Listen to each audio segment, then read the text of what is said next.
Good morning to you. This is Angela with Parkrose Permaculture. I made a video yesterday talking about using free wood chips in the garden, and I wanted to expand upon that over the course of a few videos. So today I thought I would talk about some of the issues you might run into when using free wood chips and how you can think about and approach those issues. So the first one is, I'm here in the side yard garden and I've been working on mulching the path with chips, and I'm starting to kind of let it spread into the beds a little bit. I don't want to mulch too deeply in the beds because I have dormant perennials that I don't want to smother. In the past, I've actually killed strawberries and violets and things by mulching too deeply in the beds, so the paths get mulched deeper than the beds.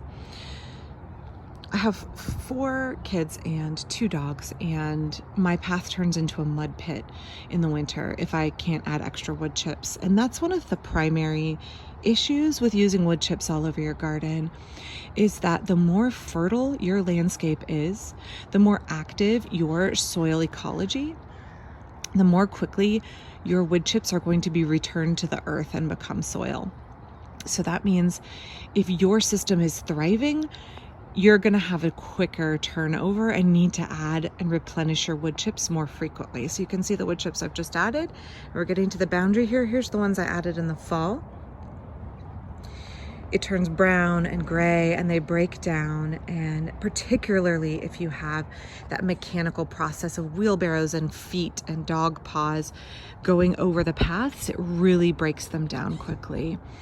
So just keep that in mind if you have a wood chip path and your system is being inoculated with healthy microbes. You're going to run through wood chips more quickly and need a consistent source for them. Now, some folks might say, why not use pea gravel? I don't like pea gravel. My kids and my dogs would kick it everywhere and it would be a disaster. Plus, gravel inevitably gets weeds coming up through it, and gravel heats up the earth. So I don't like stones for a mulch if I can help it. There are appropriate uses for them, obviously, especially for drainage and things like that. But I can't have a lovely little English cottage garden white pea gravel path here. Not going to work. What about grass? Well, part of the reason that I'm so pro using wood chips is that wood chips create a fungal dominated soil, which is super good for my fruit trees and berry bushes. And they really thrive in that fungal dominated soil, and grass creates a bacterially dominated soil, and grass competes with trees. So I want to encourage wood chips and the eradication of grass. So that's why I don't have grass paths. I do have clover, but it's dormant this time of year. You can see in some of my summer videos, lots of places in the paths are kind of taken over by white clover, but it's not good for year-round use here. By the way, folks have asked what this is in some of my other videos, and that is a large bed frame somebody dumped at my dad's house, and I said, I'll take it, I'll use it, it's metal. I'm going to turn it into a big rose trellis up against my shed. So that's going to be happening soon. I love blue. It's a free resource. I'm sure the scrap guy would come take it, but I'm going to turn it into a rose trellis. So I just need an extra pair of hands to get that done. Okay, so that's the first issue with using wood chips in the path. Must be replenished. It's a renewable resource. It is going to break down whether you want it to or not. Let me go up and show you now the pile of wood chips in the front yard and talk about some of the other issues that I have experienced and that I'm experiencing right now. So hang tight. Let me walk up to the front. So you can see yesterday the wood chips went all the way out here, way out into the middle of the street and all the way up.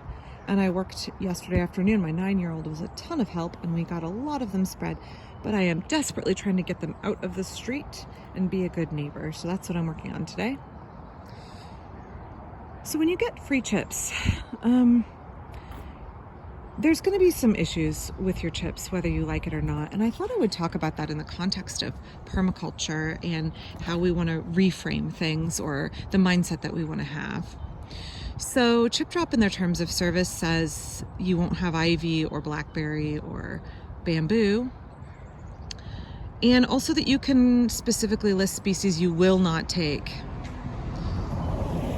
Well, let me talk about that. This load I specifically said, hey, normally I'll take kind of whatever, but this load I specifically asked for no conifers, and that's because I'm using a lot of these wood chips on my morel beds and my wine cap stropharia gourmet mushroom beds, and both of those species really don't like a lot of coniferous material. They thrive off of dead woody material, but they really like that deciduous wood, especially fruit wood and beech and elm and birch and alder and gosh, they really love applewood. But as you can see here in this load, look at all these pine cones. And this end of the wood chip smells lovely like pine trees. There's no needles in it though. So I'm a little bummed about that because I specifically said, please don't this time. But that's okay. I'll find a use for it. This is what I'm using on the paths, this part right here. And I can use it on my regular beds as well. So other issues you might have when you get chip drop, it's not supposed to have trash in it, but I typically find there's always the tags from where they tag up the trees. And there might be other bits of plastic garbage. And I would say 75 to 95% of the time, there are the fast food wrappers from the arborist crew that are mixed in this load. It's always like a bunch of Taco Bell and Burger King wrappers. Every time almost. I mentioned in the previous video, there's often these shreddy bits, which here I think are from birch trees. Long shreddy bits, little twiggy pieces, not little, they can be quite long. Sometimes they're 4 or 5 feet long. I use those in the bottom of my chicken coop or in boggy places in the garden as the base mat, and I put chips on top of them. Could also use them in your hugel beds. Totally useful, but they are not wood chips. The one thing that I'm really pretty bummed about with this load, let's let this car pass and then I can go out into the street. I'm pretty bummed about is, this looks like a geology class here, but there's these layers of chips. And this layer down here, all the way through, is invasive Phyllostachys bamboo, and I'm pretty bummed about that. Maybe I need to look, maybe they've changed their terms of service, but this is not supposed to be in here. I spent years eradicating my yard of Phyllostachys bamboo. It's incredibly invasive. Please never, never, never plant it. Don't do that to your neighbors and future homeowners. It's disastrous. So far I have not found any chunks of rhizome, but I'm being really careful to pitch any of the stems just in case there's a bit of rhizome, because I am not interested in having this get a foothold in my garden ever again. So that's just frustrating that that's in here. Now I'm lucky enough that I have municipal compost, that green bin, and so I can compost this because they hot compost and it can handle Phyllostachys. But I'm frustrated that I have to pick this out now. So let's talk about that frustration and what to do with that feeling, because I am getting a free resource. I'm gonna step off the street here because there's gonna be some cars coming. Sometimes when you get something free, like, it's gonna be imperfect and you're still getting a good deal, right? Like, my investment was $0. So I might have to deal with some annoyances or inconveniences along the way, but look at what I'm getting.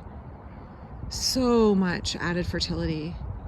Now, another issue that might come up that I don't have because this is a super fresh load is sometimes you might get the load and it's sat in the back of the arborist's truck for several days or a week or 2 weeks, and they dump it and it's just like a plume of fungal spores when they dump it. And you might notice mycelium growing. You might notice that you really should be wearing a respirator when you're spreading this because it smells bad, it tastes bad, it makes you cough. Wood chips naturally have fungal spores in them, but if you get a load that sat in the arborist's truck, it might be pretty moldy. That's just the reality of getting that free resource, so be prepared. And please protect your health and wear a respirator if you have a moldy pile of wood chips. So I was thinking about, in permaculture, how we really want to see everything as a resource. And I can be a little pessimistic. And so much of my embracing permaculture has been trying to reframe things in a positive and be opportunity and abundance minded. So I think I could be ticked off that I ordered this load and it's full of conifers and it's full of invasive bamboo and there's little bits of garbage in it. I could get a moldy load and be really ticked off that it's moldy, and I have to go get out my respirator and it makes my eyes itch. I could be frustrated that the load is much larger than I anticipated, or this is a problem I have every time. They're supposed to dump it on my driveway, but I have a utility line, and sometimes they're afraid to raise the boom near it. So they dump it here, and then it ends up smothering some of my plants. So you can see yesterday I had to get it up off my plants here in the front yard. So I think it's okay to be frustrated when that happens, but I was thinking about when we bought our house and started this project that the yard was a muddy mess. I've uncovered all kinds of things on the property that are unwelcome surprises, all kinds of buried plastic and garbage and concrete and all kinds of just unpleasant surprises, poor drainage, no topsoil at all, things like that.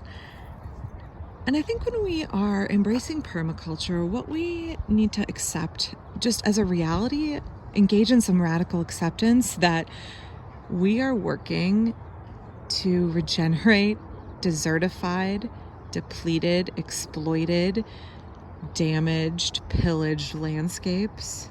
And we are looking to rebuild, redesign, and fix broken communities of wounded, exploited, oppressed people so that we can have regeneration for the earth and we can have optimal ecological and human interaction, and so we can build toward abundance. The reality is everything we interact with is going to have a mark on it. Every person we interact with is going to have trauma from those places' interactions and those people's interactions with other people. Nothing's going to be perfect. We aren't looking at crisp, clean canvases when we do permaculture. We aren't looking at people who don't have baggage. We aren't looking at communities that are perfectly designed. So if we approach everything we get in permaculture with that mindset of like, hey, I just know this is going to be imperfect, and it's my job to make the best use that I can of that resource, then I think that we're going to be better off. If we can kind of get away from the notion of we need to have perfection and we can only accept the best of everything. That's not what permaculture is about. It's about actually taking the places that are the most damaged and the communities that are the most dysfunctional and bringing them into abundance with good design. So I'm not too bummed. I let myself have a couple of minutes to be upset about the bamboo and upset about how much of this is coniferous, and then, you know what, I'm going to make it work. So I'm going to get back to shoveling. It's starting to rain. I'm going to go grab my rain jacket, and I'm going to get back to shoveling wood chips. I'll be back with another video tomorrow talking about some of the really beneficial ways you can use those chips in the garden. So thanks for hanging tight with me.